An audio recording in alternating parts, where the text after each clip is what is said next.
Hello, everyone. I'm Ryan Logan. The time has come. This is our final portfolio. It's our last entry. I hope everyone has been enjoying their time. This is a lovely week. We have the NFL draft. As you can see, I'm wearing my Eagles gear. Still kind of upset we didn't get Mariota, but hey, it is what it is. We have the fight of the century coming up. It's a good week, and we're here at the end of the semester, which is flew by, and that's always a good thing. So yeah, let me just dive right into it. This semester has been a great one. I learned tons of new things. This whole book that we went through, um, I pretty much didn't know most of it. I knew just slim pickings of it. So it was a big growth uh, class, I should say, semester. Um, I think every chapter brought something new that I knew no clue about before, and so it was a pretty successful semester in learning new topics and kind of reconfirming how I learn and how I study. Um, so I say it was success because I done well on my tests, besides maybe like one, but hopefully it didn't hurt me too bad. But no, it's been a really good semester. I love this online experience. Um, it was set up very nicely, very well. That I wish I could take the knowledge surveys into my other classes. But without going off on a tangent too much, let's dive right into the questions. So, what are the top three concepts I learned about the law? Specifically, I think would have to be the top three be tort and tort laws, um, contract law. That was a big one. More specifically, the classification of contracts and third-party beneficiary contracts. Those were the top three concepts that I learned about the law, that I focused on the most, I should say. Tort and tort laws. Um, that was one that probably stuck out the most. So that'd be like my number one. A tort being a civil wrong, and a tort law having to do with a body of private wrongs, whereas criminal law has to do with public wrongs. So that was a lot, and I know the classifications of the three main tort liabilities are intentional torts, negligence, and strict liability. For time's sake, I can't really get into too much of that, but um, also contract law, the more specifically of the classification of contracts, that was big to take in at first because it was so many. I thought the only difference between contracts coming into this class were writing or orally. I didn't know there were so many different classifications of contracts. I just read them off to here. There you have like formal, informal, unilateral, bilateral. Then you have valid, voidable, void, and unenforceable, which having to do with like is the contract valid or is it void or is it voidable? Is it enforceable? Is it valid? Like, so and then also we have like express, implied, in fact, and quasi contracts, um, execute, executory, and executed. So it was tons of types of contracts to take in at first, but we're fairly easy. There's a couple maybe that I might have struggled with getting down since it was kind of confusing. It's like, is that really a contract? And kind of like quasi, but so that was the top three concepts I learned, but also one of the three of the confusing. Also, the last of the top three would be third-party beneficiary contracts. Uh, that was pretty easy, getting down. It was mostly self-explanatory if you really dive into the definition of the single wording, like incidental beneficiary, intended beneficiary, donee and creditor. It's pretty easy. Like incidental is kind of more of an accident. Intended to benefit you. Uh, donee would be more of like a gift, and creditor would be more of like in debt and I owe you something, which will be fulfilled, in the contract. And so though that was also confusing, but I think the most confusing part for me is I confused myself with the wordings of promiser and promisee. That whole switching the two, because when you involve the third party contracts is between one, two, and three. So you can have promisee and promisor. It's more of two, and it's a more direct relationship. And I was like, so I think I confused myself. I didn't know which one was which and who was who, and so I confused myself on that. But now I think I'm down.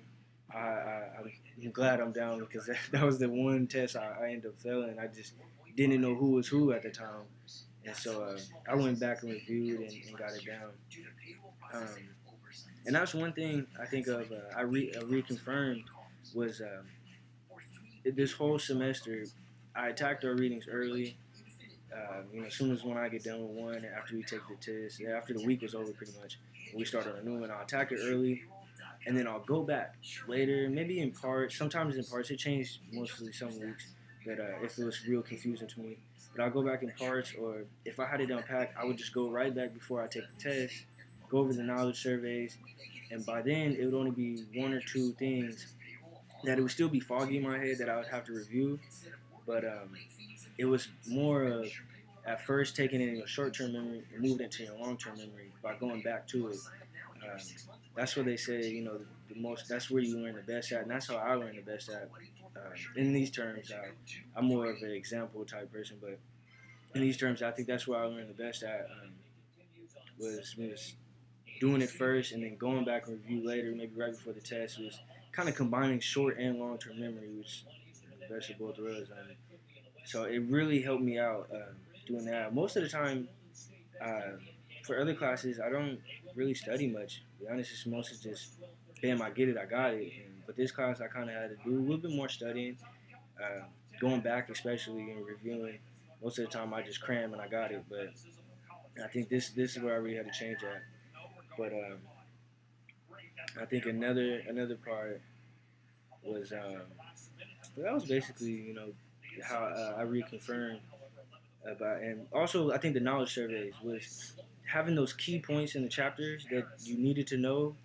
I think having those, and it helped me going seeing those before I read the chapter and also after like going into a test. Having those key points were easy. Then like, once you know those, the rest are pretty much just fill-ins. So that was easy. I think it was pretty good. And another third, last concept that was confusing since I only listed two or said two was at first I think where I got confused with the promisee and promisor was between assignments and delegations. Which at first it was fairly easy. I got it down. Assignments is when you transfer contractual rights to someone else, and delegations when you transfer contractual duties. But the part that I got confused on was the wording of it, of like promisee, promisor. It was like the delegatee, the delegateur. I was just confused. Like all it was just like boom, head explode. But I definitely got it down as soon as I got down those wordings and carried on. And now it's pretty easy. So that was confusing for me. It wasn't that confusing now in retrospect, but I'm pretty sure someone can understand how I get that confused. And the last question is, how can I apply everything I learned to my life? Is it's pretty easy now. It's just now that I know that I'm no longer ignorant to all these laws, contracts, and everything. Now that I know that I can recognize it and be aware of these things. And now I feel like I could better react in situations, maybe dealing with torts, the different types of torts, intentional torts, negligence and strict liability. We all have a duty, to feel for something to be safe.